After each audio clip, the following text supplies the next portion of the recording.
In the book of Genesis, the Bible begins with a beginning. Genesis tells us that in the beginning, God created the heavens and the earth. So, what we see from the first verse, the first lines of the book of Genesis, it is the beginning of all things, the beginning of the heavens and the earth. God has no beginning and God has no end. So in Genesis, the Bible very clearly tells us that the heavens and the earth had a beginning. The beginning of creation, the beginning of man, the beginning of sin, the beginning of the fall, and also it is the beginning of redemption. It is where God now speaks the seed that was to come out of a woman, and this seed was to crush over the serpent. So Genesis really has a lot for us to learn. The state in which the earth was.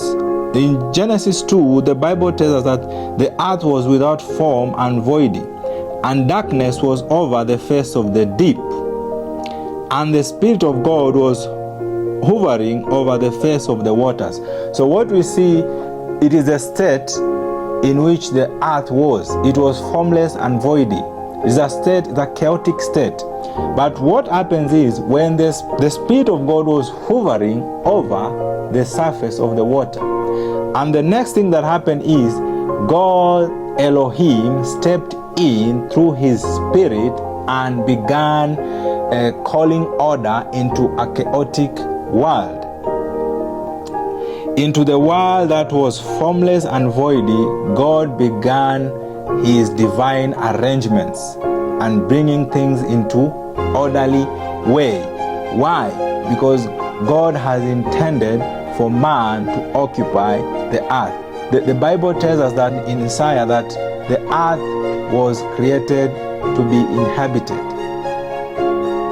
So what we see here is a beginning of creation where God begins his work of arranging the chaotic universe, cosmos, into order, in order that Genesis, that is verse 3, it is, let there be light. And God saw that the light was good, and God separated the light from the darkness.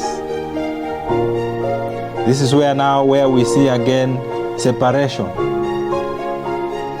Separation. God separated the light from darkness. When God wants to begin a new thing into your life, first thing he does is he separates you.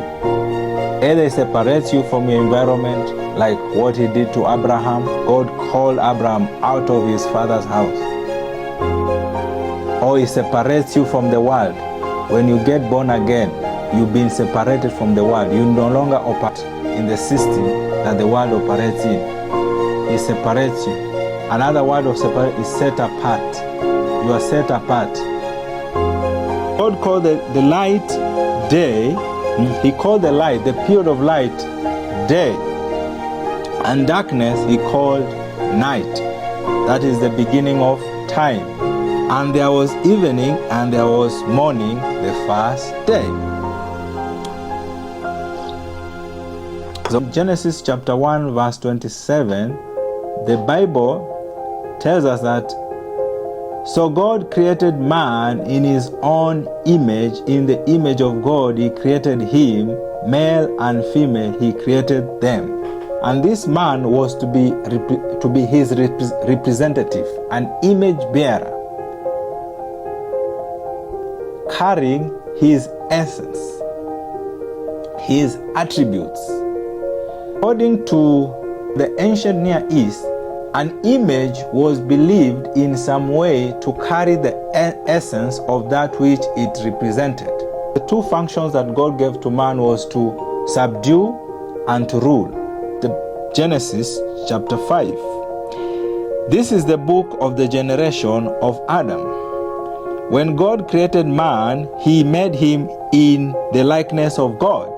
Comparison of how God created man according to his likeness and image, male and female, he created them, and blessed them and named them man when they were created. So man, male and female, were created in the image, the likeness of God.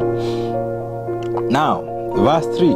When Adam had lived 130 years, he fathered a son in his own likeness after his image and named him Seth. Now, Adam fathered a son according to the flesh.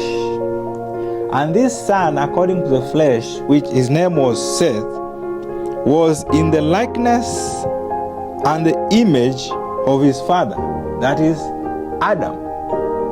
So what is an image? It is the physical manifestation of divine essence that bears the functions of that it represents. This gives the image bearer the capacity to reflect the attribute of the one represented and act on his behalf.